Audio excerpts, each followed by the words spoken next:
Hi guys, welcome back to the channel. I'm Devin and I read books, and this is Devin Reads Books, and today we are going to do a little bit of a scruffy looking TBR video for June. So right off the bat, I'm not going to be finishing Boy's Life this month either. Mostly because I don't know how I'm feeling about it. And I think that's just a mood thing. I don't think it's anything to do with Robert McCammon or his writing or even the book itself. I think it's just I want a little more fantasy or horror-y in my eyeballs right now. And Boy's Life isn't really that. So I'm going to keep chipping away at it slowly, but yeah, we'll see. I am going to be finishing Percy Jackson, Wrath of the Triple Goddess tonight, and it is May 31st today. And then in June, I got a whole pile here. And if this is your first TBR video of mine that you are watching, I always start off with a really big pile because I'm such a mood reader. I don't usually get through everything. I kind of will pick and choose from that. I've got it a little bit more refined with the exception of the last half of it. But that is because I don't know which vlog I'm actually gonna do this month. I have two options, and there's kind of a central theme. But before that, let's get into the actual TBR. So as soon as I finish Percy Jackson, I think I'm going to start The War of the Twins, which is book 2 in Dragonlance Legends, which is the sequel series, like the immediate sequel to the Dragonlance Chronicles. This book focuses on, well, the series focuses on mostly Caramon and Tasselhoff. Kind of centers around Raistlin. The plot centers around Raistlin a lot, and kind of why he made the decisions that he made towards the end of Dragonlance Chronicles. I don't want to go too into spoilers. But this actually involves a little bit of time travel and going back to the original cataclysm that hit Krynn.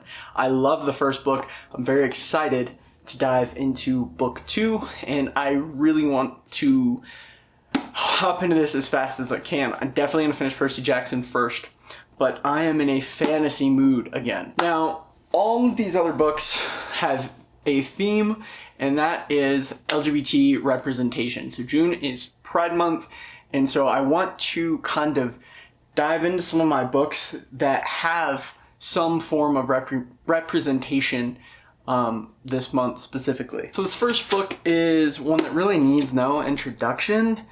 It's a mythological retelling, and it is probably the granddaddy of them all, and that is the Song of Achilles. So I've had both this and Circe forever, and I have not read them. I want to dive into this one first. So this focuses on kind of Achilles' life, and I always say Patroclus, but it's not right. It's Patroclus, and kind of their relationship. So if you watched, I think it was Troy with Eric Bana and Brad Pitt, that is the cousin or the friend of Achilles that the roommate, I should say, of Achilles that Eric Bana killed, and then led to that whole cool one-on-one scene towards the end of the movie. I'm very excited to dive into this. I want to read more mythological, like myth retellings, and kind of really see what this is about, because both this and Circe, when they came out, you could not avoid them. They were everywhere on BookTok and BookTube, and I kind of want to know what all the hype is about. So the next couple piles that I have here are for vlogs. And they do have some LGBT representation in them, but that is only a side theme to the vlog. I don't know which one I'm going to do.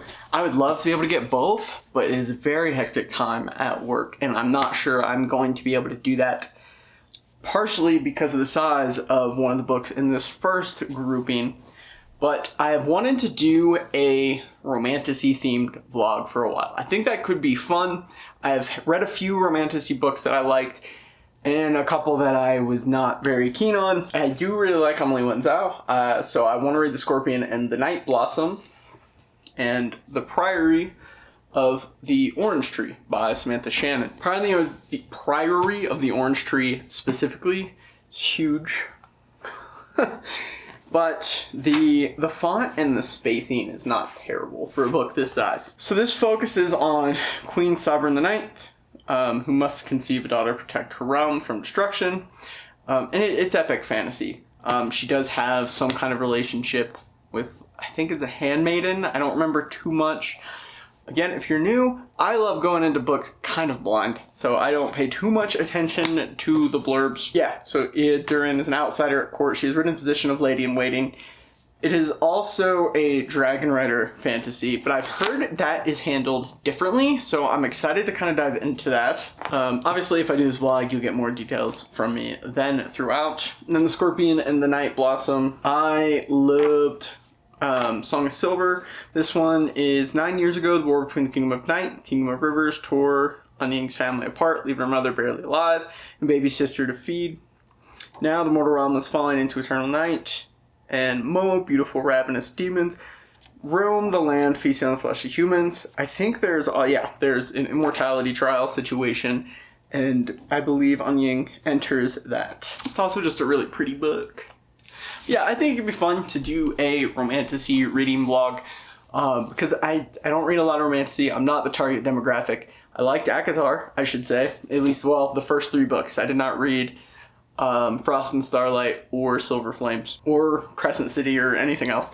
But I think it could be fun, and these are books that intrigue me and interest me, aside from the fact that they are romantasy. And then vlog option number 2, and again, if I can do both, I'm gonna do both. So the vlogs do get much better performance, and I like making them a lot more than I like these sit in front of a camera and just have these conversation type of videos. Vlog option number 2, or potentially vlog number 2 for June, is, you guessed it, Nightworms, because I want to keep doing those. But it is themed, and there's also a 3rd book. So the first book I would read is Don't Let the Forest In by C.G. Drews, which everyone has really liked, and I know there is some representation in this. My copy is a little weird because it's an ARC copy from when I worked at a bookstore, Barnes & Noble. That used to be the lead bookseller when I first started this channel. High school senior Andrew Perrault finds refuge in twisted fairy tales that he writes for the only person who can ground him to reality, Thomas Rye. Something strange is going on with Thomas. His parents have vanished. Blah, blah, blah. Mystery, horror, queer. It's going to be a great time. Everyone that I have seen that has read this has really liked it. I don't think I've heard too much negative press about it, so I'm excited. And then these next 2 are Nightworms books. Feast While You Can, which I think is vampire-y. I could be very wrong. Again, Nightworms especially, I go into completely blind. Unless it is something like Nat Cassidy or The Unworthy, where it's already blown up, I will not research these books at all. I don't even look at what they are until I get the package.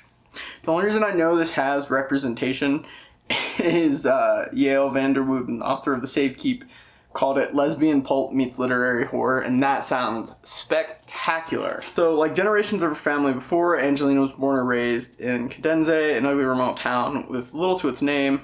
Blah, blah, blah, blah. Determined to be content with her lot in life, she walks her mongrel dog, attends her brother's metal concerts. That's cool. Holds court in local dive bar and does everything she can to bait hot queer women into her sleepy conservative hometown.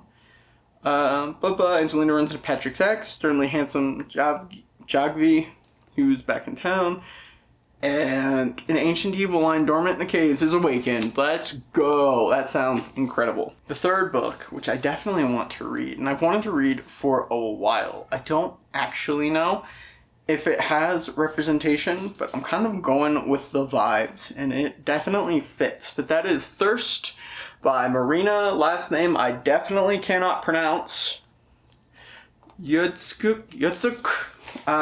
I'm sorry if she happens to see this.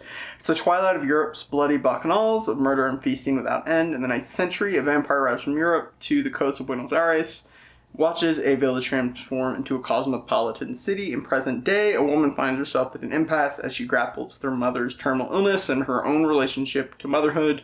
She encounters a vampire and they cross a threshold to which there is no turning back. Honestly, I think this is going to be more gothic than outright horror, which I'm okay with. I need to get through some of these books, but I'm excited. I'm definitely going to do one of these two piles that I have here for a vlog, and the other will just get pushed out.